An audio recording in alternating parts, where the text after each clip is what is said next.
Conservative candidate in this election, Kwasi Kwarteng. Welcome to you indeed. Now, we ask this of Labour all the time. Sure. What is the price tag for business and indeed for the government of these proposals on workers' rights? I don't think that there will be a big price tag, because if you look at the government's policy over 7 years now on corporation and business, we've reduced corporation tax from 28% to 18%. Yeah, that's counting the gates. But but the point is that we are broadly very pro-business, but that doesn't mean that we can't extend and secure workers' rights. When the Brexit process started, the opposition were very keen to suggest that somehow because of Brexit we would rip up workers' rights and we'd become a bargain basement economy. That was the phrase they used.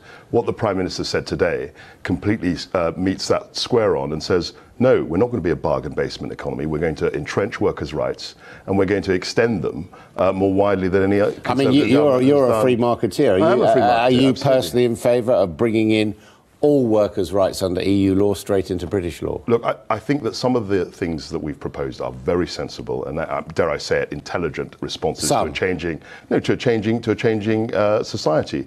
The idea that people can take time off to look after elderly relatives meets actually the need that people have, the ageing population, and I think this is a very good policy. But presumably if we're bringing all the workers' rights guaranteed under EU law, that means the Working Time Directive, for example, is going to be brought in. But you will know that how this debate has evolved. What was said at the beginning was that the Conservatives, the evil Conservatives, no, I understand all that, but as an excuse. But you were an evil Conservative. You were someone who was saying, let's get rid of things like the Working Time Directive. I was saying that we should have a pro-business. And it looks like they're coming in. We should have a pro-business direction, and that's what we've. And that's what these aren't pro-business. That's what we're doing. These aren't pro-business measures, though. Are they? They're workers' rights. May be a very good thing, but they're not the sort of thing which is casting off the shackles of regulation of business. They're actually putting more regulations on business. We're doing a lot of that anyway. I mean, in terms of the corporation tax, we've got the lowest corporation taxes of anywhere in the world. I mean, that's significant and important, and it's attracting inward investment into Britain. It's a very successful But I get the sense that this is not the sort of conservatism you stand for.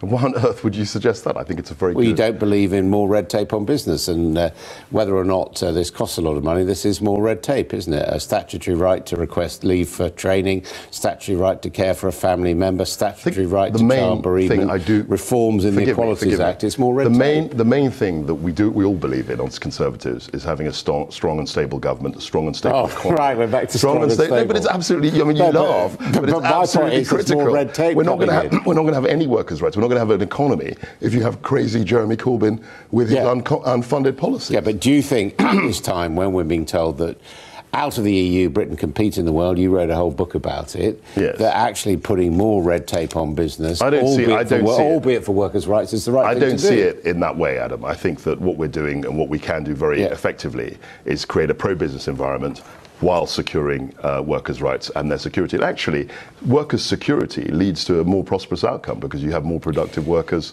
who actually can focus on the job at hand and not worry about uncertainty and about being laid off in a brutal way. So I think the two things actually can come together very effectively. What about the gig economy, for example, and zero-hours contracts? You're in favour of those? Well, look, I think that many employees actually quite like having the flexibility. I mean, that's one thing that's lost entirely in this debate, is the flexibility that some of these contracts can have. No, because I'm a bit puzzled by this. The new protections for gig economy workers following the Matthew Taylor review.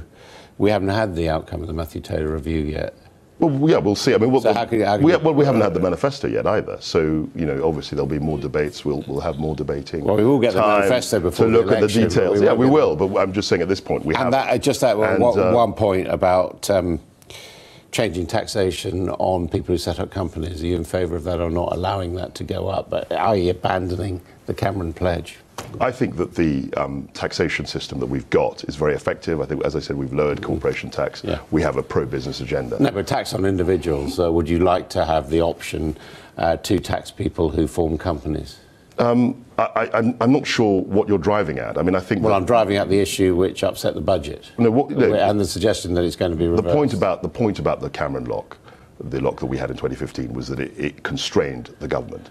You know that any intelligent government has to have some flexibility. We don't know what's going to happen. Yeah, so you'd like to see Brexit. Particularly with Brexit, we simply don't know what the state of the economy is in 2019. So it would be insane for a chancellor to limit his options by having all these locks and having all these. That go? Well, I'd like to see more flexibility. Yes. Okay, Kwasi Kwarteng, thank you very much. You didn't, frankly, have the balls to put country before party.